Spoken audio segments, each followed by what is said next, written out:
Hallelujah.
pas par les médias au pays d'Afrique et étrangers. Celui qui va ouvrir son internet pour me voir. Mais l'aspiration de venir. En fait qu'il puisse venir écouter l'Éternel. Que ta parole puisse agir. Je contredis tout. S'oppose à l'évangile. Ouvre. Au nom de Jésus. Amen. Amen. C'est le problème de l'individualité avec Dieu. J'avais dit, les gens, les retardataires qui viennent à 11h ne se sont pas encore baignés. Toi qui as essayé de gagner le temps, venir à l'air, approche-toi.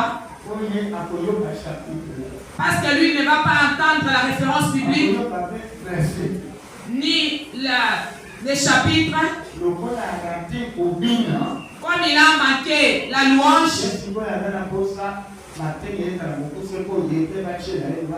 il a besoin qu'on écoute la prédication, en fait qu'on puisse se mettre la louange et qu'il danse aussi. Vous savez que je viens d'effectuer un long voyage.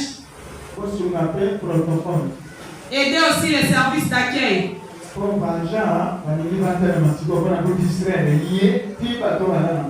Car la délégation de ce monde-là voulait maintenant s'élever pour distraire même celui qui est debout là.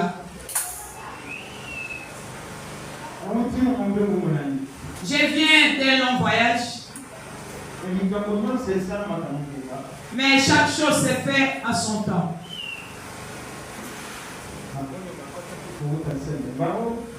Il y a ceux qui ont été internés à la retraite depuis la commune de Selembao, sous paroisse. D'autres sont là. D'autres aussi, nous sommes avec eux ici. Les gens de la sous-paroisse de Ngadi, comme ce n'est pas le culte de la fin du mois, il n'y a pas moyen de faire souffrir ceux qui ont été internés ici à l'église pour la retraite. Nous sommes obligés de laisser les responsables établis là-bas à la sous-paroisse. Il n'y a pas moyen qu'ils viennent ici clôturer la retraite. Il est parti prêcher. Ici aussi à la direction. Vraiment. Que Dieu soit loué. On dit il a envoyé la parole. Moi je m'arrête à la parole. Celui qui a entendu, il a entendu. Celui qui refuse d'entendre, qui rejette.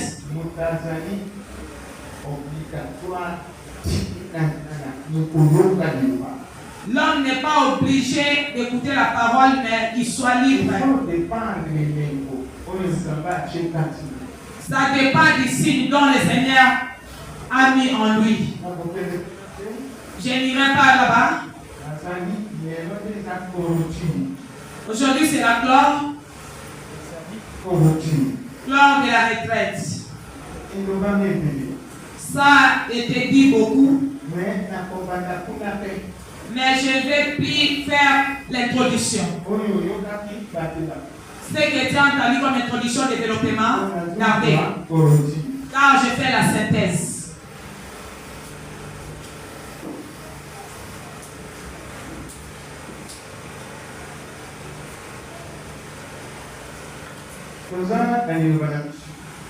Nous avons notre parole.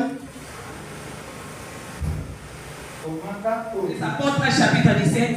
Verset 1 à 5. 5 du premier verset. Nous sautons.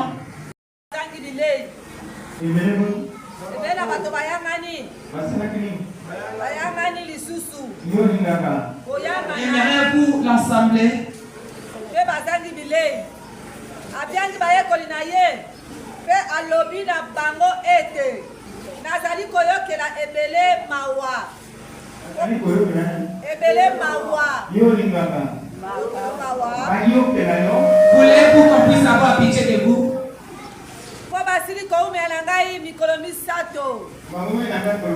Ils sont demeurés avec moi pendant combien de jours?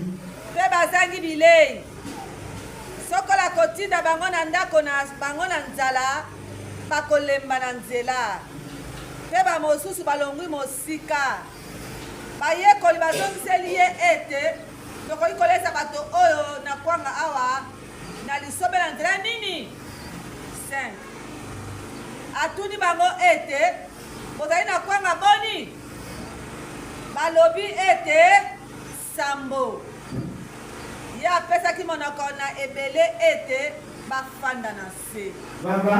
Il s'assoit. Il n'aime plus s'asseoir. Une autre personne est en l'air toujours. Akamati kwanga yango sambo atondi abuki yango pe apesi yango na bayekoli mpona kokabola yango pe bati yango liboso na ebele bazalaki pe na ndambo na mbisi mikie apamboli yango pe apesi monoko ete yango tiama liboso na bango lokola 8 balei batondi pe balokoti biteni bitikali likoki na likolo sambo bazalaki lokola bato nkoto minei pe akoti na bwato nokinoki na bayekoli na ye pe bakomi na bipai na dalamanuta pe Yakobo pe Yohane ndeko na ye pe akambi bango na ngomba molai epai na bango penza 2 abongwani motindo na ye liboso na bango mpe elongi na ye engengi lokola moi mpe bilamba na ye bizalaki mpe lokola pole makasi 3 mpe tala Mose mpe Eliya bamonani bango azalaki kolobana na ye Petolo azipoli monoko alobi mpe na Yesu ete kolo ezali malamu na biso ete tozali awa soko olingi na kosala mwa mingombo misato moko mpona yo moko mpona Mose mpe moko mpona Eliya ezalaki ye koloba tala lipata na kongenga ezipi bango mpe mongongo kati na lipata elobi ete oyo azali mwana na ngai na bolingo basepeli na ye mingi boyoka ye boyoka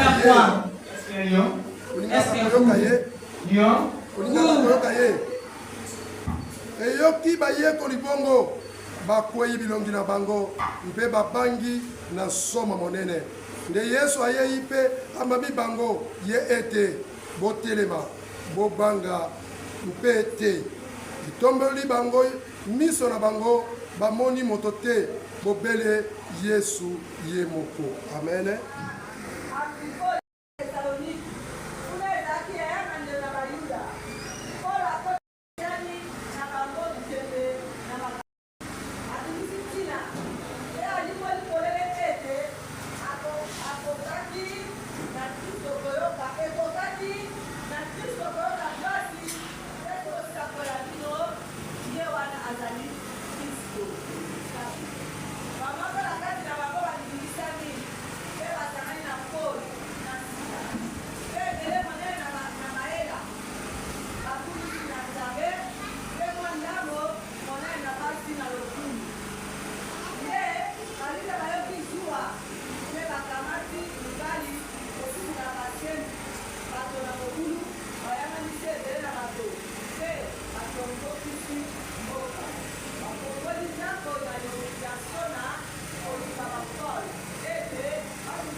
Amen.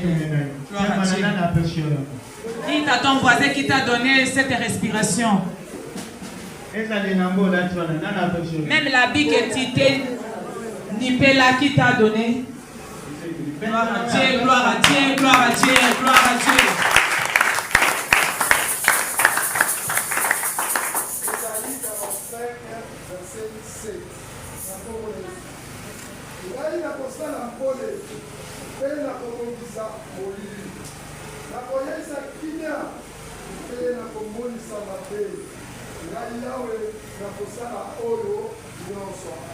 Amen. Maintenant, nous voulons auditionner. Je n'irai pas aussi loin. Il faut vraiment comprendre. Il dit que la prière commence à 8h45. Venir à l'église à 10h, 11h. Il faut connaître l'assemblée où tu es. L'assemblée où y a-t-il quelqu'un ici? Il faut connaître l'assemblée où toutes les assemblées ne sont pas les mêmes. Toutes les assemblées dans le monde ne sont pas les mêmes. Bien-aimés en Jésus, en gros, la Bible déclare Jésus, 6 jours après, à ce jour-là, car Marc a écrit, Matthieu aussi a écrit. Paul qui est venu vraiment planter le clou pour s'adresser à ceux qui ne connaissent pas mieux leurs assemblées, pour leur mettre dans la bonne voie. Quelle assemblée où tu peux avoir la vie et l'assemblée qui peut t'amener l'inconvénient plus tard. Marc dit Jésus après 3 jours, un jour, après 3 jours, beaucoup de gens, la grande foule, 4000 personnes. 4000 personnes demeuraient avec lui pendant 3 jours. Aujourd'hui, tu vas entendre si je ne sors pas, qu'est-ce que je vais manger? Moi, faire passer mon temps, rester à l'église à la retraite, pourquoi? Ce n'est pas mal. Ce n'est pas mal.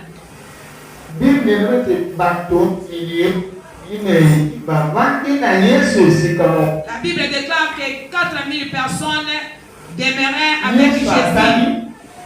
Jésus aperçut avec exclamation, il dit ces gens ont demeuré avec moi. Suivez. Ces gens ont demeuré avec moi. Ça veut dire qu'il y a ceux qui n'aiment pas demeurer avec Jésus. Ce n'est pas la chose étonnante car il est écrit.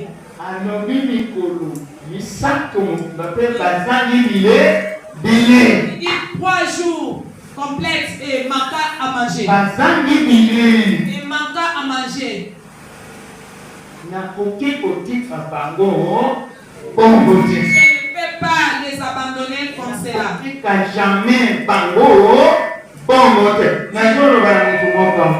Je m'adresse à quelqu'un.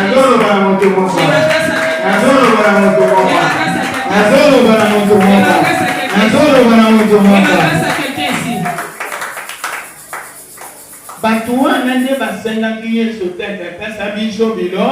Ce n'est pas ces gens qui ont demandé la nourriture à Jésus.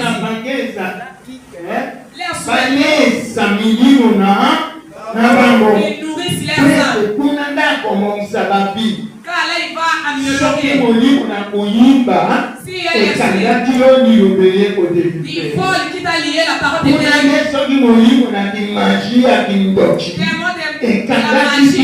La sorcellerie t'avait lié. il est de te délivrer. La rébellion avait lié. Par l'audition, là, l'homme est sauvé. Si quelqu'un n'entend pas, je te dis, il n'est pas encore sauvé. À la fin, c'était quoi? Jésus appela les disciples. Donc, comité d'honneur. Comité directeur. Comité d'honneur d'Afrique. Comité directeur chrétien.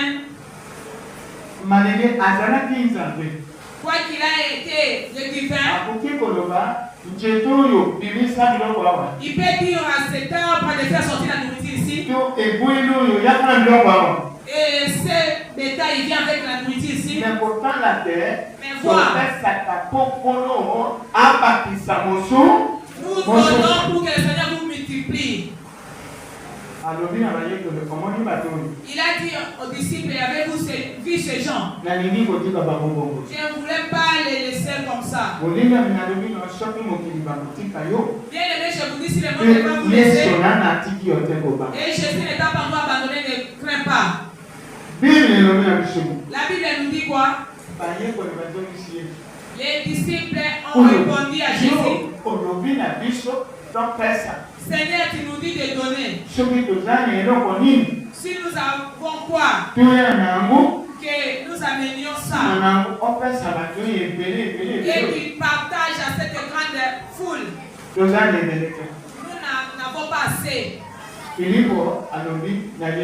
Philippe a dit à Jésus, André, lui qui a 7 beignets, et les grillades de poissons. Alors, ces 7 beignets vont servir en quoi? Laissez-les partir chacun à sa maison. Jésus a refusé. Vous-même, vous avez choisi votre assemblée. Si vous avez demeuré avec moi, vous savez la cause. Vous allez donner, venez avec ça tout ici. Je ne sais pas. À ce temps-là, André, son cœur a été comment? Murmure. Cupidité. Donner, mais pas vraiment de cœur. Avec murmure. J'ai acheté 7 beignets. Mais comme il avait le signe de Dieu, il s'est fortifié. Seigneur, c'est ça. Jésus a tout le monde qui a demeuré avec moi, qui s'assoit par terre. Bien aimé, des mots de l'orgueil, il va faire manquer beaucoup de gens les bénédictions.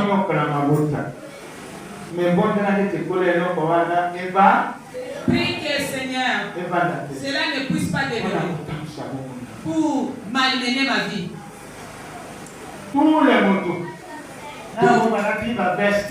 Tout personnage en costume et en bassin. Tout le monde. Toute personne par terre. Toute personne par terre. Toute personne par terre. Si Jésus a dit, je connais mes prédits et elles me connaissent, c'est à elles que je donnerai. Raison pour laquelle n'ayez pas la jalousie. Il faut savoir la façon dont tu conduis ta vie. Avant qu'il multiplie, il a ordonné que tout le monde soit par terre. Tout le monde par terre. Lorsqu'ils ont respecté, L'obéissance c'est mieux que le sacrifice. Comme ils ont obéi, s'asseoir par terre.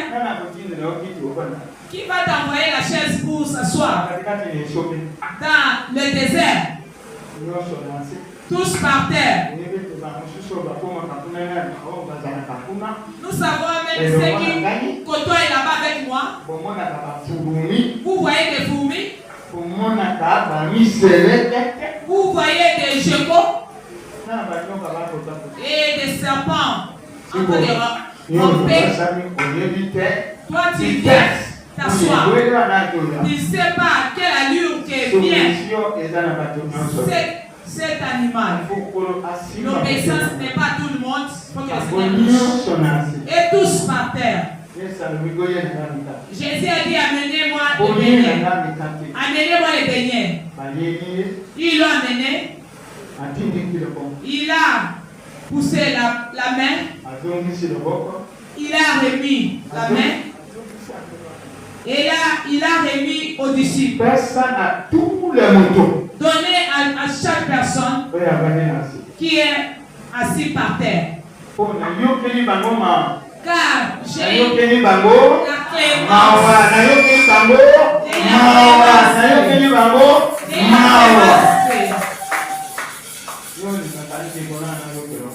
tu aimes que ta famille puisse avoir pitié de toi. L'autre là dit mon mari n'a pas pitié de moi. Mes enfants n'ont pas pitié de moi. Mes parents n'ont pas pitié de moi. La miséricorde que le Seigneur a pour toi dépasse les lèvres. Quelqu'un peut avoir miséricorde de toi, pitié. Il n'a rien. Merci le Seigneur.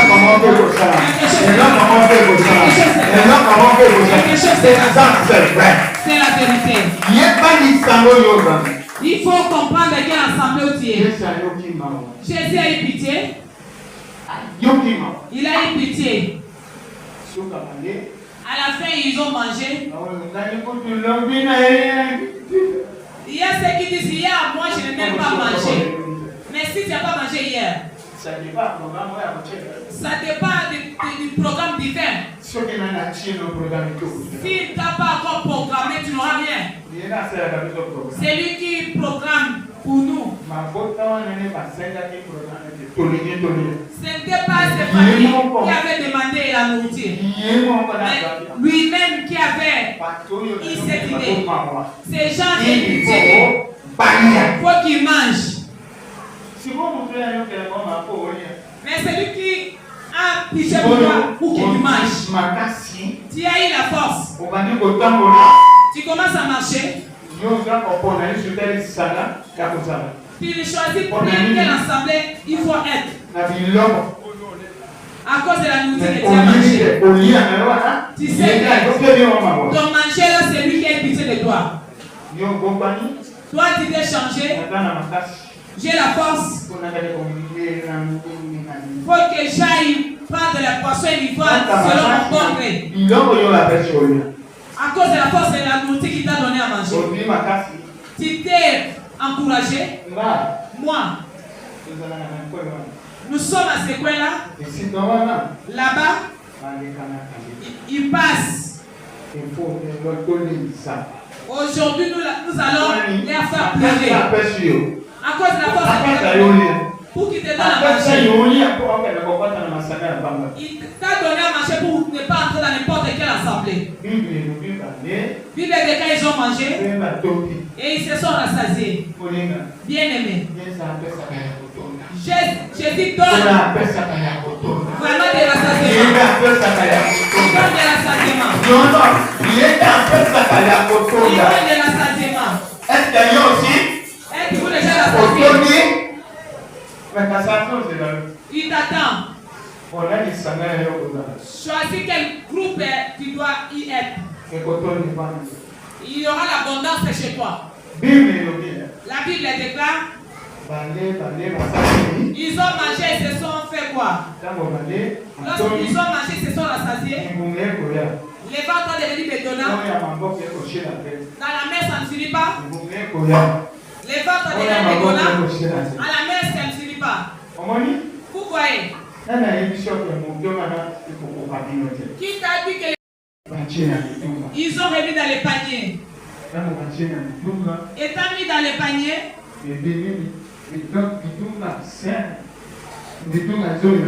C'est sorti 12 paniers. Et 5 morceaux dessus. Jésus a appelé les donateurs. A dit prends ça. Ça c'est tes profits. Je vais vous demander maintenant. 7 qu'ils possédaient. Et 2 poissons là. Lorsque Jésus avait besoin, il dit venez avec ça. S'il avait entendu cela, qu'il n'aime pas, c'est bien chez Jésus. Pouvait-il recevoir en retour 12 paniers? Pouvait-il recevoir 12 paniers en retour? Et celui qui a donné, et celui qui n'a pas donné, qui a pris beaucoup? Qui a pris beaucoup? Voyez-vous? Sachez que le Seigneur demande, il voudrait te multiplier. Quitter les groupes, il n'aime pas qu'on puisse multiplier. Quitter de ces groupes. Car Dieu est pour nous. Vous pouvez quand même vendre, mais pas d'amour. Peut-être qu'il a l'amour, mais il n'y a pas moyen pour qu'il te soutienne. Ça te pousse dans les péchés, les calomnies, les bourroirs. Il en a mais ne donne pas. Il possède. Mais donne d'abord le paix que tu as. Tu es incapable de partager le paix que tu as. Mais pourquoi plénir-tu? Commencez chaque jour par ce que tu as. Les restes, Dieu saura faire. Car il n'est pas donné. Il a le temps. C'est pourquoi j'étais. Le Seigneur a besoin de multiplier. A besoin de multiplier.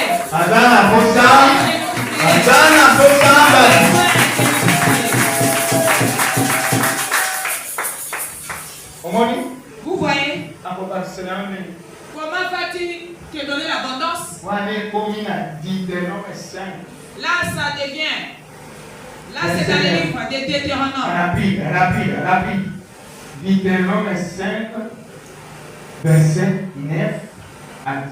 Deutéronome 5, 9 à 10. Le Bible. Bokumbemela yango te, tokosala yango te. Boete ngai Yawe nzambe na yo, nazali nzambe na zuwa. Nakobatela mpe nakokitisa mabe na batata likolo na bana kino libota misato mpe minei na baoyo baboyi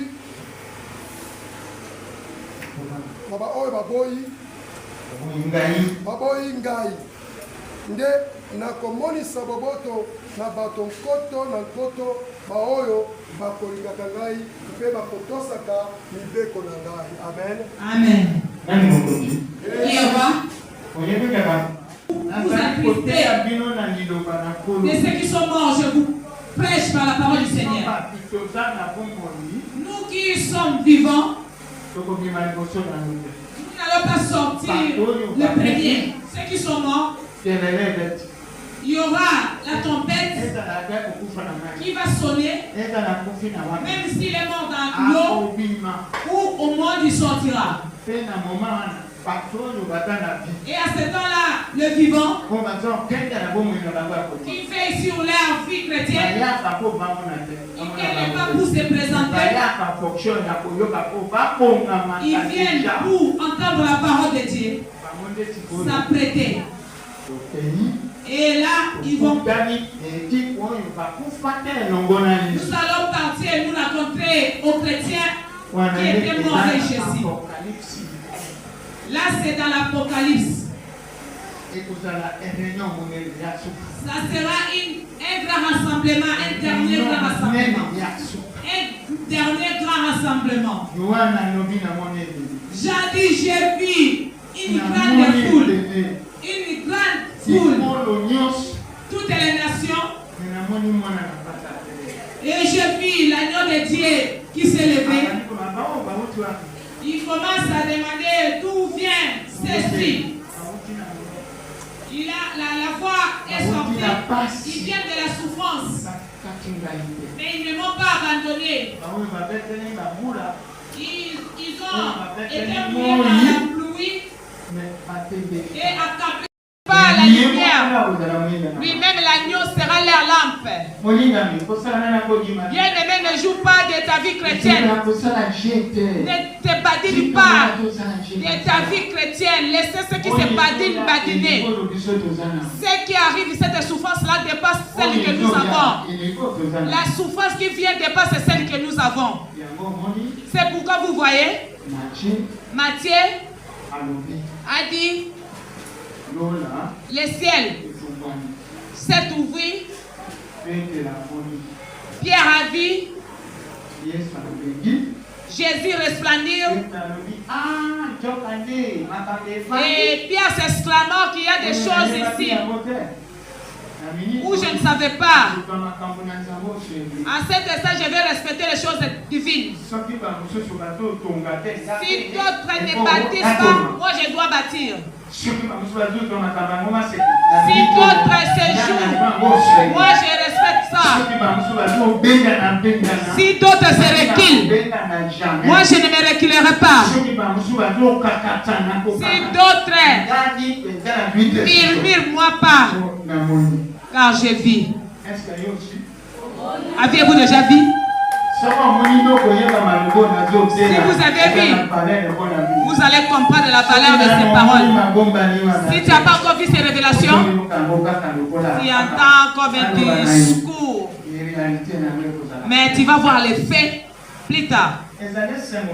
C'est la joie immense pour nous savoir ça.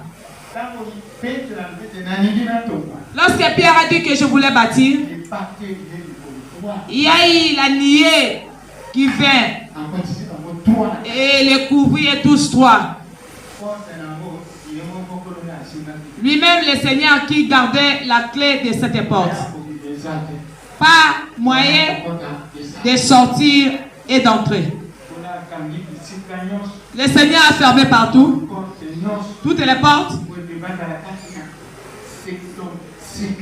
afin qu'il soit sécurisé célestement. Car d'autres pensent que leur maison qui les regarde. Or qu'il faut entrer sous la nuée. Est-ce déjà entré sous la nuée? Est-ce déjà entré sous la nuée? Est-ce déjà entré sous la nuée? Il faut chercher à entrer sous la nuée. Chercher à entrer sous la nuée. Même dans ma maison. C'est le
C'était que il est mort.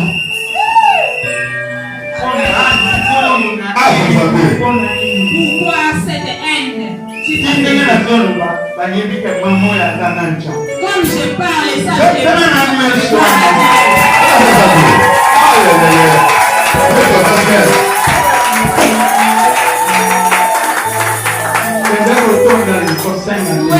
ne demandez pas. Quand la défaite a l'air sans, c'est lui qui ne veut pas laisser. C'est moi ne sera pas l'air. Quand il avait souffert, Jésus demeure pour Dieu. Lui qui agit de plus en plus, agit encore de plus en plus. Appelez le monde entier. Car le tombeau est ouvert. Le monde doit savoir qu'il y a quelqu'un. Dieu utilise réellement. Et tu feras des pièges jusqu'à chercher mort dans les quartiers.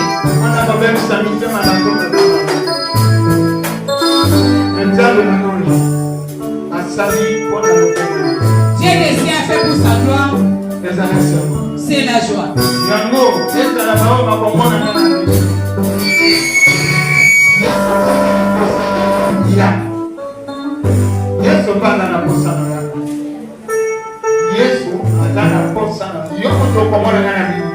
Jésus a besoin de toi. Même à l'étranger, même quel pays, il mange l'image, ça veut dire Seigneur a besoin de ta présence. J'ai beaucoup à dire. Action de grâce. Si tu vas suivre ce qui est prêché,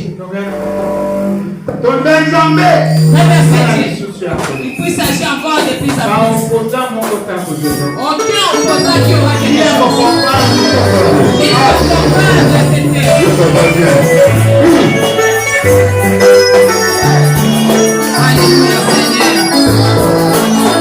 Alléluia Seigneur. Alléluia Seigneur. Gloire à toi Seigneur. Gloire à toi Seigneur. Que toutes les gloires te reviennent Seigneur. Sois glorifié Seigneur. Sois loué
qui est. Yesu baba qui est là qui est sol. Yesu baba qui est bambata.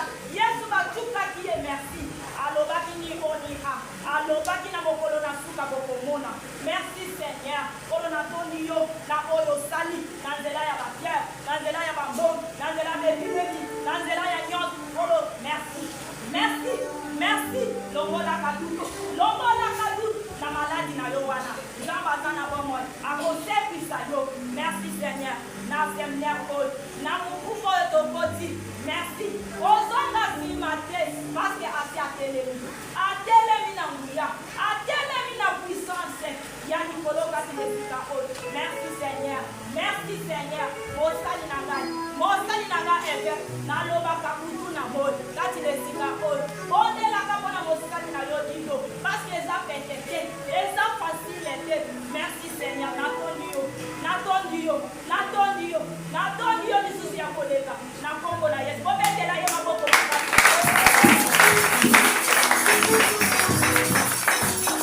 Amen, amen.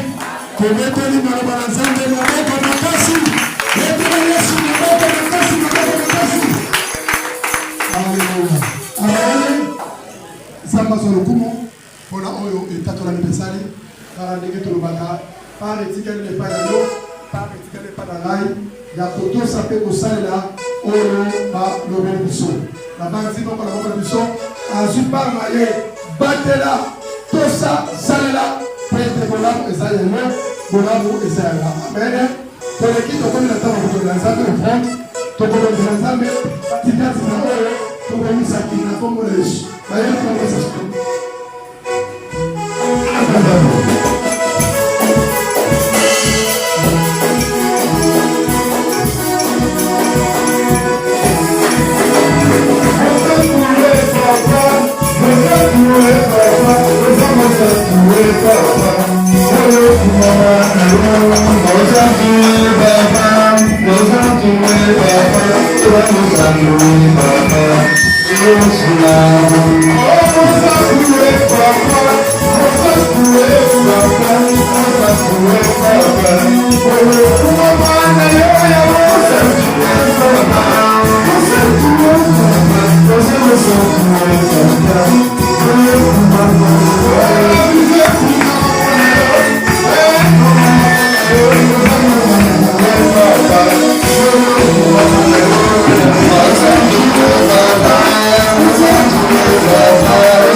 Galati, elobi, tomema, topesa. Nani azopesa mai? Nani azopesa jus? Nani azopesa lipa? Na moko mosali na ye akosanga te. To pesi, to tomeli bani oyo ya galati na komona Yesu.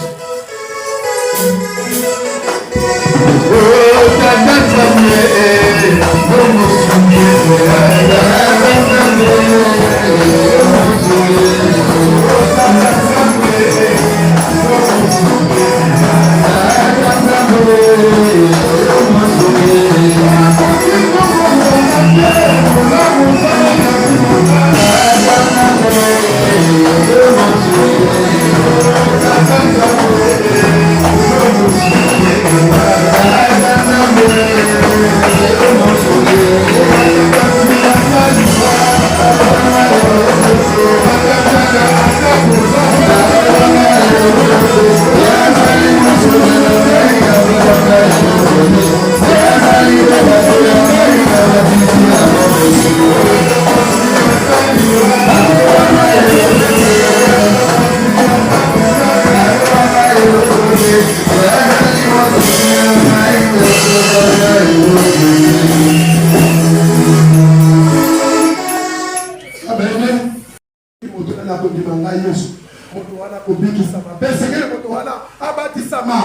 likamba côté eza pour la biso nyonso yo biki yo zo pour loboko na Nzambe pourquoi kokanga misala na Nzambe tatola Nzambe akumisama mopa ya zalite ofumango bo pa la biso na kombo ya tata mwana pe mo santo moko ibale isato amen olekela koyambala tokomi na ntango ya témoignage tatola monene na Nzambe na oyo azali kosalela biso katikati esika témoignage. Andeko, alléluia. Alléluia bana Nzambe. Nazali lesengo moko nazoyeba te. Na oyo Nzambe asalelinga kati ni retraite oyo tokoti. Bandeko, nde mama azotloba lobi ebembelenga kola lawa ezalaki ngai. Na butu tokenaki Zamba. Toluti ngomba na yaki na makasi na nga nyonso. Tomeliti na silisi tokoti pona koya kopema na lali na nga bien ti ero balobi botelema po to banda prière bandeko lokolo oyo e bandi kosala nzoto mobimba na toki mamelisa azalaki amonaki kasi alobaki te nazoloba nazokoka kotelema te nazokuwa kwa kaka na se wana na tokela mba nyonso ekomi kaka mai Nzambe nakufa boye pona nini na baluki kaka nga moko malembe na telemi vraiment na makasi malembe na bimi libanda wana bato nyonso bakoti Nzambe na vandi na tuni Nzambe na lobi Nzambe yo moto bengi ngai sikonga na ye kokufa awa Nzambe na lingi na tambola lolenge nga na yaki na zonga lolenge na yaki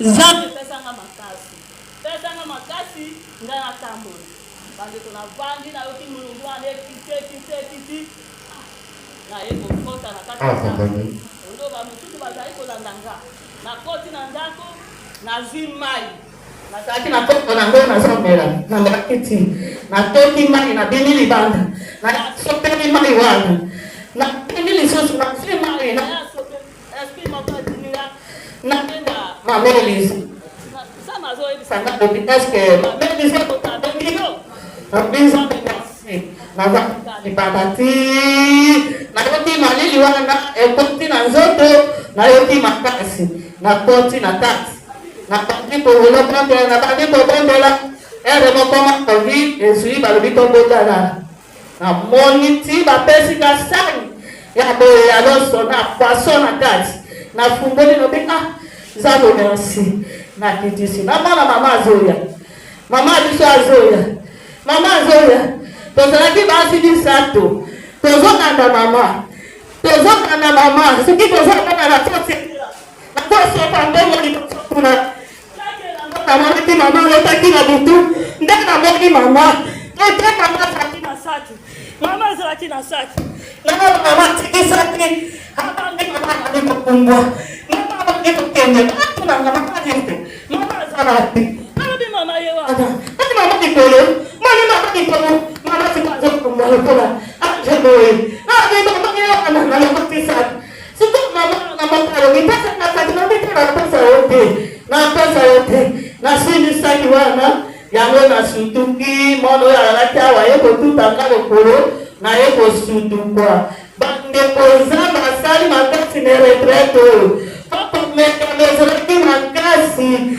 saki nazalaki ya Nzambe te mungu wana nazalaki na ngana kende ndako na lobi Nzambe nana bengaki ngai iyo ndo bengi ngai ngana yaki na makolekimia kakozonga boyete bandeko na pesi Nzambe merci na oyo ya saleli ngai yango na kumisi Nzambe ya mameveke bandeko tomonaka mama lolenge azali boye ndoto wana ezamba na mibale yango wana bala liboso namonaki yango mama azopuma loko ange mama atike azalaki na market mama atiki mateke abandi kokumba nalobi mama azokende mama otiki biso nasutuki na ndoto nayebisaki mama ndoto wana lelo lisusu Nzambe akonfirme nga lisusu namoni lisusu mama azokuma lokola ange tomonaka mama ndenge aza boye bandeko Nzambe azwa lukumu mama Nzambe apambola yo eza na esika na yo mama oza na esika na yo ange mama tomona yala kwa papa tetoza bote musuku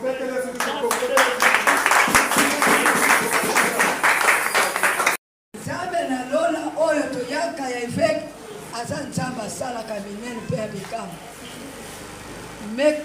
jeudi oyo biso tobandaki kokota awa retraite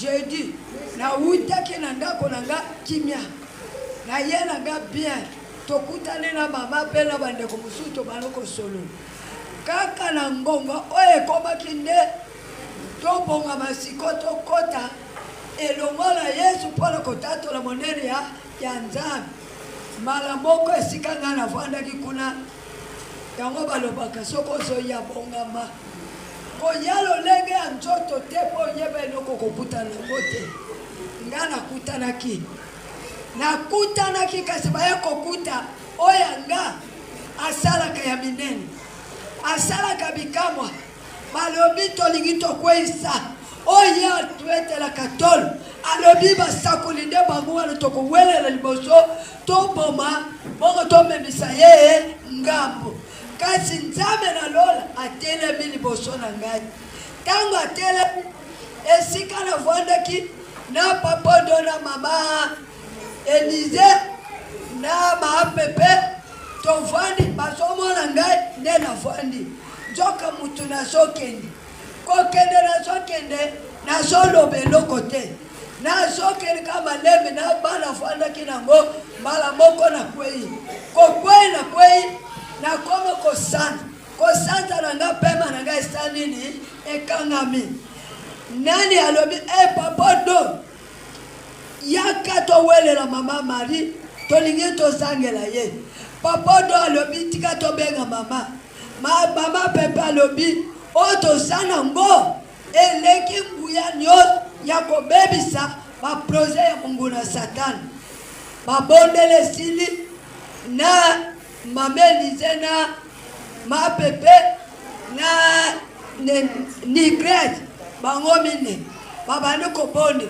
babimisi nga libanda na ndenge bazobimisa nazokobiyeba te na ndenge bazolongola nga bilamba na sanzi nyonso na ndenge nazokomisubila nazoyeba te naye kosutuka na butu kola lobi eske oyebi te oyo abatelaka yo oyebi te oyo akengelaka yo telema na kombo ya Yesu natelemi nazwi courage na bano kokumisa nzambe atuka nzambe amabe eveki asali ya mingi tozalaki na komba makasi soko nzambe eveki te ndelo yoki ebemi bibale ovya misato elali awo kasi nzambe eveki atelemaki libela atelemaki makasi alobi mobemu nga na kotisi eza ya pamba te esengeli eveki abima nani molonge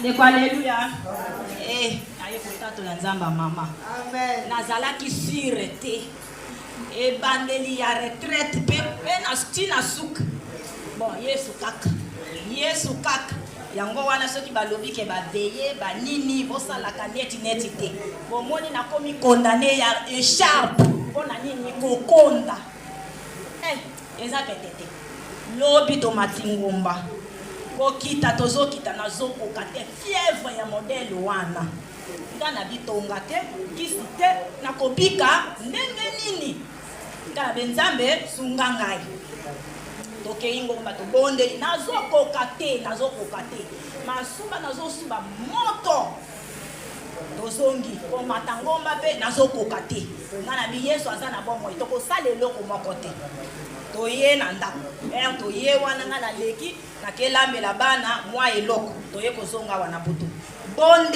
bondela nazokoka okotombola nga mpenza ke otomboli nga paske nazokoka te nazalaki nga te lokola na kati ya mai panzi pasi na mase nini te na meli nini te atake etumba ezalaki munene donc tokotaki na teste yango wana kozwaka nzamba mama neti te nzamba azali naza moko ya mosali soki natatoli sans likabo nzambe ye moko amoni mbala ya nsima ezali yango napesi nzamba mama merci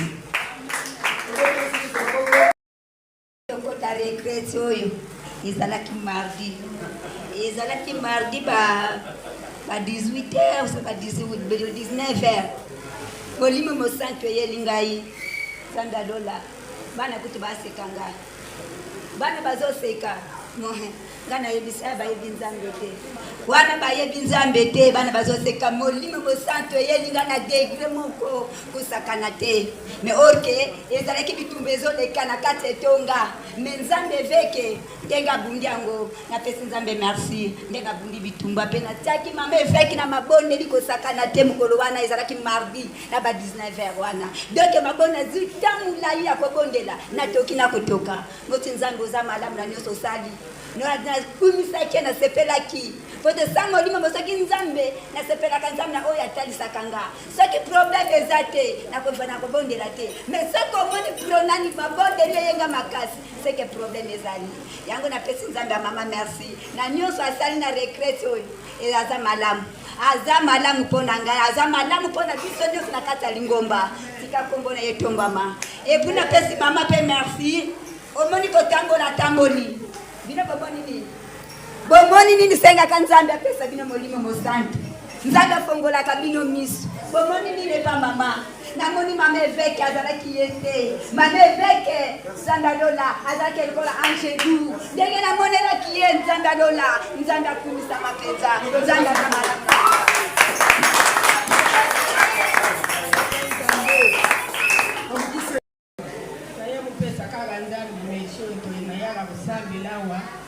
azalaki na bana nanga mibale bazalaki na bazeli biso bamama soki bana baza na bazeli motema ezalaka tukutukutukutukutuku bana wana bango nyonso mibale babotaki mokolo alobi baboti bana bashi yango wana naye kopesa nzambe oyo nasambelaka wana mama dembo yango wana naye kopesa ye merci aye kokumisa ye mpona bana wana.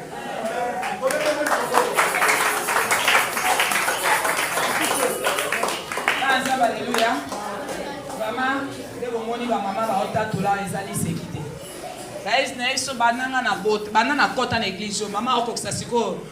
Fête to sa décembre za 42e anniversaire na ye oya umena na évangile. Na mona na lelo nga moni boete. Agata to kota kyo. Do imayele kutu mande osuka nzambe pona nini boye. Tous les motos yaki esprit de mort banaye ko circuler. Ebi ke to sa na fin de l'année. Esprit de mort ninga ke meka awa liboso ezala boete malgré bato babelaka baboye est-ce na retraite ezala ko pesi mbwambo apo saki ba événement moko historique mais mususu to bombi moya ko baté peso somme mais na yebisi oke na retraite to koti leso mama sera 42 ans et là on a moni na retraite on a semaine to uti anga na tikala ko mona moté esprit de mort les ont touché partout esprit de mort les ont meka ta surtout mama yeba ataka ki na likolo. Maman Marie, bon, mon a quitté avant de retraite. Oh, mon a tatoli mosapoli, oh, maman présidente, maman ya sous paroisse ya Selembao. Maman Marie awa koi, alali a koi, alala ki dikola ban, a oso miye bata a piqué crise. Ça vous expliquer bien bien. A piqué de crise. Mais a outa ki na hospitalisation, ba meki un accident des fois. Na nzambe a maman azo bima sain sauf. Mutu kalikola bambani ya bukanate. Mutu kalikola bambani o yambalo yo makole kabwana kinanini. Azongi normal. Allez balandi siko ana kati église la retraite a piqué crise a bambani a boy. Ah ba esuka boete bandeko sans malade. A uta ko lia pa mama ba to seba ki loka mama sa ba uta musika so ba ye sa ke mawa. So eloko lia. Atala musulmune na bwaka kina fufu asisa yite. Aya wa sanza bilamba so baby asmisu beli. Siko to sala nini. C'est un problème ngabinzam. Batwa bat. Mama pa sala kitazaki empêcher quelque part moya ya minute wana ezate yako mama forma biso lingomba bobondi boye baninga ko bondi atanga likambo ekuti basale mama zo former beaucoup misanza mezango lupona zo mosela nzamba zo former bi c'est une bénédiction qui nous donne mama o basali ka super kwa nzamba pambola bino mama pepe atoki bisanza ya moninga aza ko se tracasser na otaleka nye azui bilamba niki mani na pianga savon na bimisi savon ba niki bilamba zo bisanza zo mbebebe nzamba pambola bino mama pepe mama secrétaire pasteur Odon mama Niclette bino nyonso nzambe apambola bino ne bosale na mama oyo bande ko merci Amen.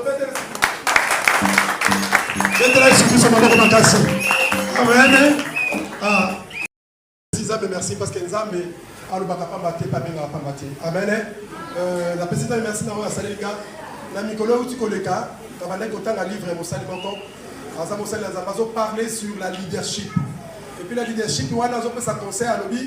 Et ça, on a un mingi. Et ça, on a un mingi au théâtre de Tonga. Oyo basali na nzambe balobaka na biso tosala mingi tokoka kosala yango te mingi tokimaka mingi tokusaka baraison nazobela nazala nzala musala mumbongo tout ça elobelaka nzambe eloko moko te aopesa conseil alobi ebongi na biso tosalaka effort so balobi na biso tokila topesa tomata ngomba tomata donc yo na nga tozalaka à vos ordres nyonso wana eza bola mpona biso. Ici, il est dans le livre, la zone qui vient d'envoyer ici. Malheureusement, après quelques semaines, on a lancé retraite. Parce que quand on a lancé les retraites, on a dit oui, la retraite, il faut là. Le côté retraite, vraiment, ça m'a commis ça m'a pour la retraite, et ça. Qui est ça, retraite, je crois que tu vas dire que le bango avant. Bon, on a dit, ça qui je crois, un mois avant, pour que Bissonion soit se préparer. Balancer retraite, ton côté retraite, tu dois qui vraiment m'inquiéter. Bon, on a dit, mais comment bateau, bazo linga comme peut sater la moussa dans zami. On le bat kebela bateau yo. Là va non bon bah ok ça va dans masaka na ba oyo, baza la posa. Ok merci. Au côté le mercredi la boutou to bon temps de ceci malama pro. Là la vision donc zambe révélenga talisinga donc d'autres moko comme ça qui très édifiant pour là-bas. Merci Seigneur. To côté peut te bandi ko kende ko bonda ngala zaini ndom sala parce que ça ndom sala fala que musala la côté musala dans mon wana zakari était vraiment la province au bord de la distraction la musala pe musala et permettre à quitter toye tant toya sikoyo to lali to bonde susu poto ke za mama lobi mutu moko te kati na ba o baza mutu moko atikala te biso nyonso na ngomba rabi azali sikoyo nga bono sala fait quand même là que musala ok donc le babi boy tikana to ça amen hein balinga mikati na kolo to lukaka ko rater mon opportunité o nzambe azobe cette to tika raison la bengi na musala c'est pas tout cas dans yate na sala déjà comme flako dans musala ok ça va to ke prier ensemble vraiment en tout cas nzambe azama malam alléluia alléluia to ke to bondeli vraiment retraite c'est vraiment magnifique et différent ndenge to bondeli ndenge les gars la pesi nzambe merci ça m'a pesi nga makasi na bado sentir moi fatigue mais makasi to uti nzambe toye tant que vous avez senti fatigue totale. Non, quand vous avez dit que maman le gars a sa programme et risque la couilla. Dans le vie, on va le monter. Amen. Zamba zama la zamba monaka. Aïbisi la bande de Sabi était là à sa programme. Si des quoi là sa programme fatigue. Zamba zamba le no. Petit frère n'a soutien à la gogo. Soutien à la gogo. Ah, là ça pour la musala. Zamba sungi vraiment là comme mona. Ndenge maneko lo msanga donc la bandi ko bondela to bonde to bonde atuka nzamba sali ya mingi katika na retraite oyo vraiment ngai na raté so avec quelqu'un musala ngai na raté on a suivi et l'équipe mingi koleka soki na kwa ko kena musala na linga ki na raté belé ya ko la pambolisa mais to mettre les amis na boko mettre les sous gloire à Dieu. Merci beaucoup pour la conseil d'attente. Je vois d'occasion pour la témoignage.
Oh,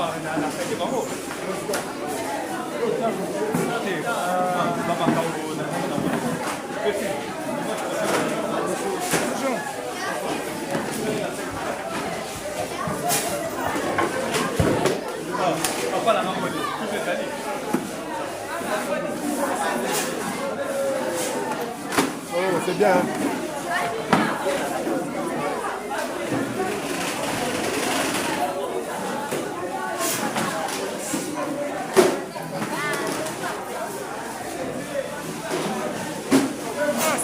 C'est un micro qui m'a dit non, tout non joue à un ça on kenda c'est quoi le délai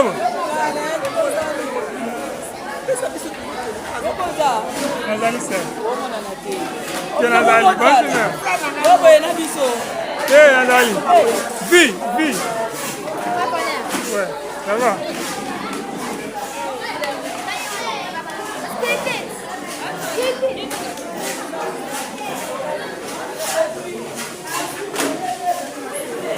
bonjour maman.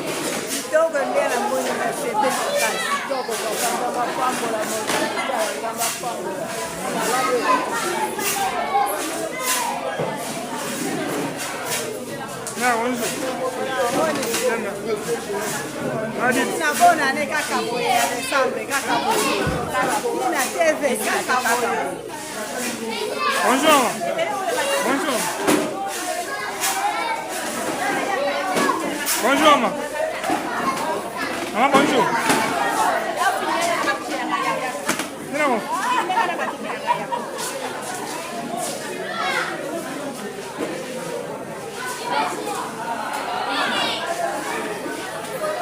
Na photo de côté maman. Ça, bonjour. Ok, ma caméra.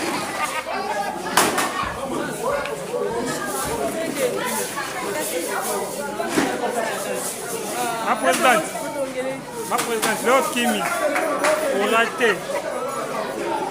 C'est ça qu'il fait. Calme-toi. Ma dirigeante. Bonjour ma dirigeante. C'est moi qui travaille ça. Moi je travaille ça. Ah oui, mais il faut te voir, on a évité. À YouTube quoi. Il y en a YouTube. Oui. Mais ça dit comme ça, on va voir. C'est la vision du ciel. Zamba Pambola Dino, Apambola Dino. Vous allez dire ce que c'est. Bon, vous avez ébélé. Ah, bon, vous avez pas ma femme. Vite. C'est bon, matin.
Bébé, salut, ça va?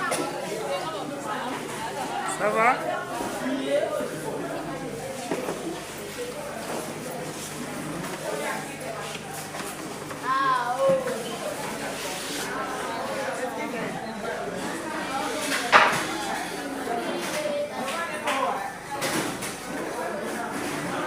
Yo, filmez, on va filmer.